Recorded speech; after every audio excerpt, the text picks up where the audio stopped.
Et on continue de parler emploi avec vous, Natacha Szilágyi. On s'attendait à une montée en flèche du chômage et pourtant non.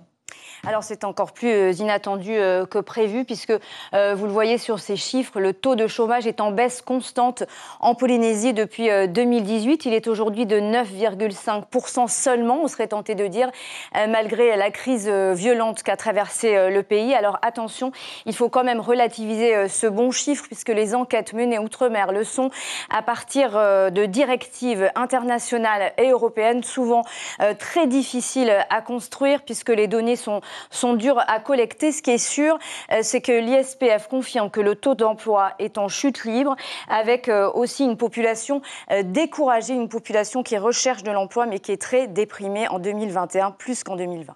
Et si les chiffres du chômage ont diminué malgré la crise, est-ce que ce n'est pas grâce au soutien financier de l'État et du pays? Alors si, très certainement, en partie en tout cas, le soutien à l'emploi de l'État et du pays a permis de stabiliser l'emploi dans les entreprises et dans certains secteurs comme celui du tourisme notamment. Mais on retrouve, vous le voyez, ce taux d'emploi en chute libre. 60 000 personnes ont disparu de la population active en Polynésie entre 2018 et 2021, des personnes qui sont découragées, je vous le disais, et qui ont disparu des listes du CEFI aussi, elles ne sont plus sur les listes du chômage.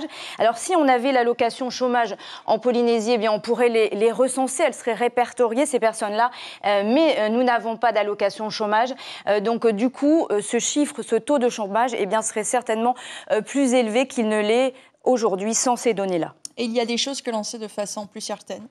Alors oui, il y a des choses que l'on sait de façon plus sûre. Il y a 32 000 patentés de plus en Polynésie. Cela reste de l'emploi précaire. On sait aussi que ce sont les jeunes qui sont les plus touchés, les jeunes de 15 à 29 ans. Un tiers d'entre eux seulement ont un emploi. Et on sait enfin que les femmes, elles ont un taux de chômage plus élevé que les hommes, 12,5% contre 7% pour les hommes. Et les employeurs? Alors, du côté employeur, deux exemples d'entreprises. Vous l'avez dit, ATN vient d'embaucher 4 pilotes, mais la compagnie a dû se passer de 117 employés entre 2020 et 2021 qui n'ont pas été licenciés, mais qui sont partis via des plans de départ volontaires. C'est différent, mais c'est le même principe pour le groupe Intercontinental. Pas de licenciement. En revanche, une centaine d'employés de moins, plus de recours au CDD, ni aux extras et des heures de travail réduites. Merci Natacha Szilágyi pour toutes ces explications. L'information en continu sur Polynésie la première, Internet et réseaux sociaux.